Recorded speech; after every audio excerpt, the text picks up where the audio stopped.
Hello friends, welcome to C center. We are going to discuss the big news of the day. देखिए, आज economics में काफ़ी important article आया हुआ है और ये काफ़ी मतलब कि बुरी बात है इकोनॉमिक्स को लेकर के। उस न्यूज की अगर हम बात करें, हमने कई बार डिस्कस किया है लेकिन फिर भी हम उसको अपडेट रहें, इस वजह से जो है कि हम ऐसे छोटे छोटे आर्टिकल्स बिग न्यूज में डिस्कस करते हैं। उससे हमें क्या मिलता है कि हमें अपडेट रहते हैं और हमें ऐसी कुछ चीज़ें एहसास नहीं होती कि हम जो है कि नहीं पढ़े हैं। तीसरी चीज़ ये होती है कि हमारा जो है कि रिवीजन प्रॉपरली होता रहता है। रिवीजन करने का यही एक बेस्ट तरीका होता है कि हम न्यूज़पेपर में जितनी भी चीज़ें आ रही हैं उनको प्रॉपर तरीके से अपने हिसाब से काम करें और क्वेश्चन पेपर प्रीवियस ईयर के देखते हुए पढ़ें। मैं यहाँ पे डिस्कस इसलिए कर रहा हूँ कि यूपीएससी ने कई बार क्वेश्चन पूछा हुआ था फॉरेक्स रिजर्व क्या होता है, ठीक है। उसके बाद ये पूछा था फॉरेक्स रिजर्व में क्या क्या इंक्लूड होता है। उसके बाद फॉरेक्स रिजर्व में एक आता है ना रिजर्व पोजीशन, तो हम अभी डिस्कस करेंगे इसको और क्या बोलते हैं। तो इस चीज़ को लेकर के भी यूपीएससी ने कई बार, मतलब कि ये छोटे से टॉपिक में कम से कम 3 से 4 बार जो कि क्वेश्चन 3 साल 4 साल में आए हुए हैं, मतलब 4 से 5 क्वेश्चन आए हुए हैं। तब भविष्य में भी आने की संभावना है। और ऐसा इसलिए है संभावना क्योंकि जो फॉरेक्स रिजर्व है एक वैसा रिजर्व होता है जो हमें विदेश की जो करेंसी होती हैं, डिफरेंट टाइप ऑफ करेंसी होती हैं, वो जो कि हम अपने पास रखते हैं। किस लिए? बैलेंस ऑफ पेमेंट के लिए। बैलेंस ऑफ पेमेंट आपके दिमाग में आएगा क्या है? बैलेंस ऑफ पेमेंट ये होता है कि जैसे हम कुछ चीज़ होते हैं ना इंपोर्ट करते हैं। जैसे मान लीजिए कि हमें कोई मोबाइल आईफोन या फिर एप्पल का जो कि फ़ोन होता है आईफोन, उसको हम इंपोर्ट कर रहे हैं। तो हम जो एप्पल का है तो ऐसा नहीं कि हम रुपीज़ देते हैं उसको हम डॉलर देते हैं या फिर जो फॉरेन करेंसी होती है वो जो कि रिटर्न में देते हैं। तो ये चीज़ हो गई। दूसरी ये चीज़ है कि अगर कोई इंडियंस अगर जाते हैं मतलब टूर एंड ट्रेवल के लिए अरब कंट्री या फिर यूरोपियन कंट्री में जाते हैं, तो वो क्या करते हैं यहाँ से जो है कि वो कोशिश करते हैं कि फॉरेक्स रिजर्व लेकर के जो फॉरेन करेंसी होती है उसको लेकर के जाएं। वो जब यहाँ से रुपये लेके आते हैं तो एयरपोर्ट पे जाते हैं तो वो अपने कन्वर्ट करवा लेते हैं, जहाँ पे जाते हैं वहाँ की लोकल करेंसी से। इन सब चीज़ों को देखते हुए हमें बड़ा ज़रूरी होता है कि फॉरेक्स रिजर्व हमारा एक स्ट्रॉन्ग पॉइंट पे हो। लेकिन ये मतलब थोड़ा सा सेट बैक ये है कि हमारा जो फॉरेक्स रिजर्व है ना वो जो है कि काफ़ी नीचे आ गया है।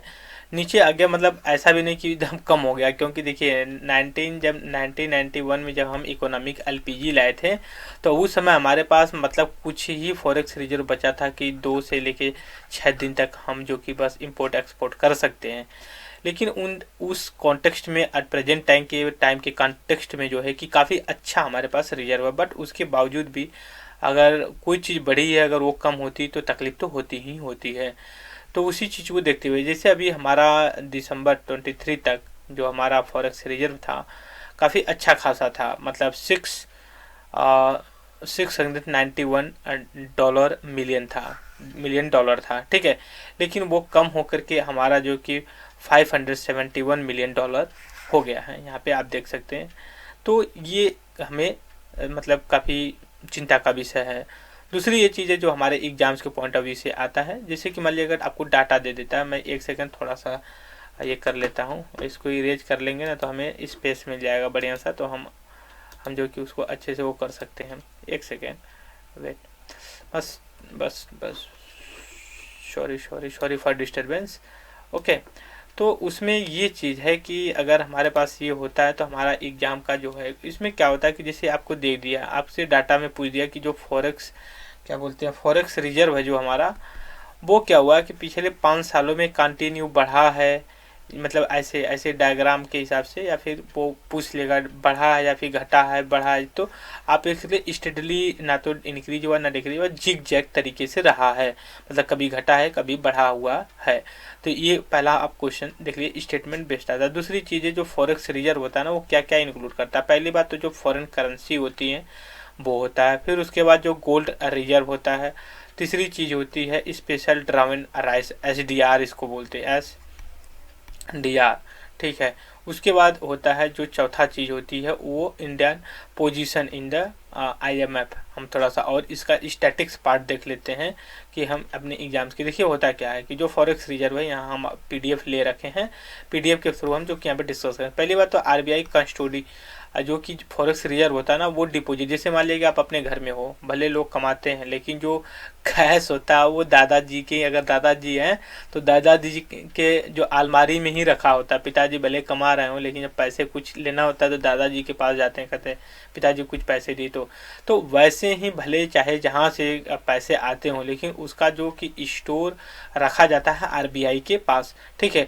All forex rooted through the reserve bank के थ्रू होता है। दूसरी बात है जो बैलेंस ऑफ, ये if the overall balance of payment, overall balance in balance of payment account is negative, तो ये तो मान लीजिए एक अलग हिसाब से हम काम करते हैं।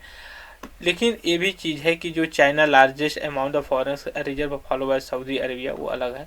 यहाँ पे देख सकते हैं आप कि जो अभी तो मतलब हम लोग डिस्कस किए हैं लेकिन कितना है तो अभी कम हो गया। यहाँ पे देख सकते हैं, एक सेकेंड, ये यहाँ पे दिखा रहा फरवरी 2021 का है, लेकिन हम काफ़ी अपडेट हैं। अपडेट क्या है कि हमारा जो 571 है, तो यहाँ पे हम 571, तो मतलब काफ़ी नीचे आ गया है, डॉलर बिलियन में है, ठीक है। तो ये चीज़ आप रिमाइंड करिए। ये देखिए फॉरेक्स करेंसी हो, जो मॉनेटरी गोल्ड हो गए, HDR इस पे ड्रावन राइट होता है। फिर उसके बाद एक चौथा होता है जो इंटरनेशनल मॉनेटरी फंड में जो हमारा जो कि करेंसी डिपॉजिट होती है वो उसको हम कहते हैं RTP, रिजर्व ट्रेंच पोजीशन। अब देखिए यहाँ पे क्या है कि यूपीएससी एक बार प्रीलियम्स में, हमें लगता है 2021 या 2022 में ये पूछा हुआ था कि जो ये है रिजर्व ट्रेंच पोजीशन हम लोग न्यूज में देखते हैं, वो ये किससे रिलेटेड है, तो ये आपका IMF से रिलेटेड है। इस चीज़ को आप अच्छे से तरीके से जानिएगा। फिर उसके WTO से है, ये HDR जो WTO से रिलेटेड है, HDR को भी लेकर के क्वेश्चंस पूछे गए हैं।